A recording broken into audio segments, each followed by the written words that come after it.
இரட்டை இலை சின்னம் யாருக்கு? நீதிமன்றம் வெளியிட்ட அதிரடி தீர்ப்பு.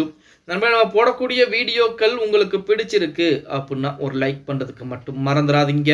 தமிழகத்தை பொறுத்த வரைக்கும் மிகப்பெரிய ஒரு கட்சி அப்படின்னா அது அதிமுக மட்டும்தான். அதுக்கு அடுத்தபடியாக தான் திமுக மற்ற கட்சிகள்லாம் வருது. இப்ப அனைத்திந்திய அண்ணா திராவிட முன்னேற்ற கழகம் 2-3 துண்டுகளாக பிரிந்து கிடக்கிறது. அதிலே சசிகலாவுடைய அந்த இணைப்பு பாத்தீங்க அப்படின்னா தற்போது ஒரு செயல்படாத அணியாகத்தான் இருக்கிறது அப்படின்னு ஓபிஎஸ் தரப்பினர் தொடர்ச்சியாக ஒரு முயற்சி எடுத்துக்கிட்டே இருக்கிறாங்க. அதிமுக ஒன்றிணைய வேண்டும் அப்படின்னு சொல்லி தொடர்ந்து ஒரு முயற்சிகளை செய்து கொண்டுதான் இருக்கிறார்கள். ஆனால் இருந்த போதிலுமே எடப்பாடி பழனிசாமி அதற்கு தடையாக இருந்து கொண்டிருக்கிறார் அப்படிங்கிற செய்திகள் கூட நம்ம அனைவருக்கும் தெரியும். இப்படிப்பட்ட ஒரு சூழ்நிலை அதிமுகவுடைய இரட்டை இலை சின்னத்தை முடக்க வேண்டும், இல்லை என்றால் இரட்டை இலை சின்னம் எங்களுக்கு ஒதுக்கப்பட வேண்டும் அப்படின்னு சொல்லி வழக்கில் என்பது தொடுக்கப்பட்டது. ஆரம்பத்திலே அதிமுகவுடைய உறுப்பினராக இல்லாத ஒரு நபராக சூரியமூர்த்தி அவர்கள் மூலமாக வழக்கு தாக்கல் செய்யப்பட்டது. அடுத்தபடியாக ஓபிஎஸ் தரப்பினர் மூலமாகவும் ரவீந்திரநாத் அவர்களின் மூலமாகவும் தனிப்பட்ட முறையிலே வழக்குகள் என்பது தொடுக்கப்படுகிறது. அந்த வழக்கை நீதிமன்றங்கள் நான் விசாரித்து பார்த்து அடுத்த தேர்தல் ஆணையத்துக்கு உத்தரவு போட்டாங்க 4 வாரத்துக்குள் பதிலளிக்க வேண்டும் அப்படின்னு சொல்லி. அப்புறம் தனித்தனியா தேர்தல் ஆணையம் கூட பாத்தீங்கன்னா ஓபிஎஸ் தரப்பும் சரி புகழேந்தி அதே போல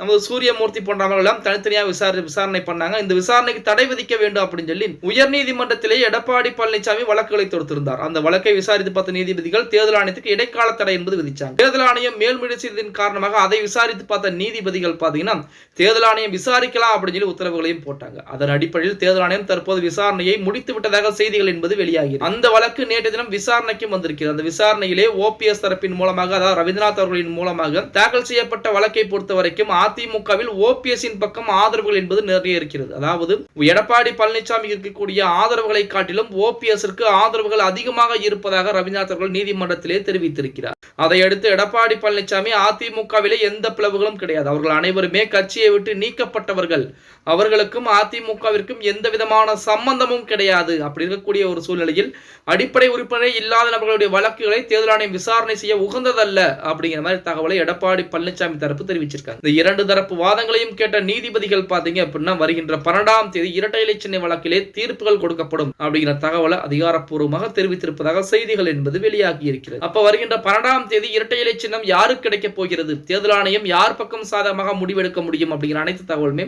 வருகின்ற 12ஆம் தேதியே தெரிந்துவிடும் அப்படின்னே சொல்லலாம். எது எப்படி இருந்தாலும் அதிமுக ஒன்றிணைந்தால் போதும் அப்படிங்கிறது நம்முடைய கருத்துக்களாக இருந்து கொண்டிருக்கிறது. இரட்டை இலை சின்னம் ஓபிஎஸ்க்கும் வேண்டாம், எடப்பாடிக்கும் வேண்டாம். நடுநிலையாக அதிமுகவிற்கு இருந்தால் போதும். அதிமுக பிரிந்து போனவர்கள் எடப்பாடி ஆகட்டும் ஓபிஎஸ் ஆகட்டும் ஒன்றிணைந்து செயல்பட்டால் 2026 சட்டமன்றத்தில் என்பது அதிமுகவின் கைவசம் அப்படிங்கிறது எந்த மாற்று கருத்தும் கிடையாது. ஓகே गाइस, வீடியோ பிடிச்சிருந்தா மறக்காம லைக் பண்ணி விட்டுருங்க.